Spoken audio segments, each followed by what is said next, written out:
In the Caribbean, food is a big part of our culture. So it makes sense that a lot of our businesses are food-based. And it also makes sense that in a lot of tourist-driven economies, food businesses are a big part of that drive. But how can you make your food business more successful? Recently, my husband and I were on the way to the beach, and along the way we popped into a small artisanal restaurant. Of course, it being a weekday, most persons who would normally patronize the restaurant were at work, so it was empty. I got to thinking from that experience, how can this business turn this downtime into something that is income generating? I think that for a lot of you who are in the restaurant business, this is something that often crosses your mind. How can you turn downtime into something that makes money? Especially when you're in a tourist destination like Grenada, St. Lucia, Dominica. Yes, there are peak times when lots and lots of tourists are coming into your business, but then there are downtimes. When the income is not as stable, the sales are not as high, the traffic through your establishment is not what you want it to be.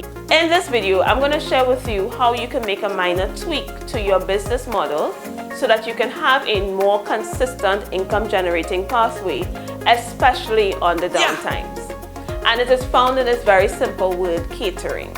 I know you're probably thinking that, well, my business does do catering. Of course it does. Most restaurants have in their business model a catering element to it. But what you've been doing is waiting for someone to approach you to get your next catering job. How about on the days that you actually have no clients or very low customers coming through your establishment?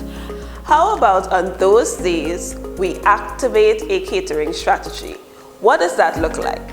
It looks like sending out information to various offices, institutions that are in your space or in proximity to you, informing them that you are able to provide small catering jobs for small meetings, conferences that are happening on a day-to-day basis as a part of their operations.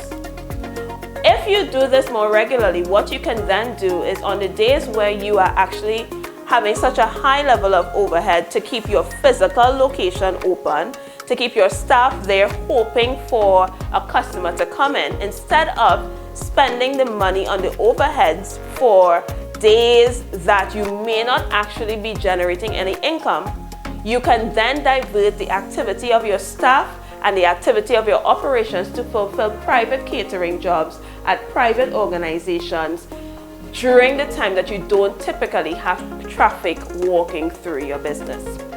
I know that traditionally this is not the way that you would have done business, but these are not traditional times. And quite frankly, a lot more firms are open to having short-term caterings for meetings, for conferences, for meetings of executives, and you can presently be tapping into that market if you just choose to switch up your business model. So go back to the drawing board and think about how you can integrate this strategy into your business model on a more frequent basis. So position yourself in different spaces. So on the days when there is very little traffic through your restaurant, you can now go into the spaces where the activity is and increase your income on those downtimes. Subscribe to this channel for more content. Remember to let your friends know that this is the space where you get the business strategy for entrepreneurs in the Caribbean and in the Caribbean diaspora. See you next time.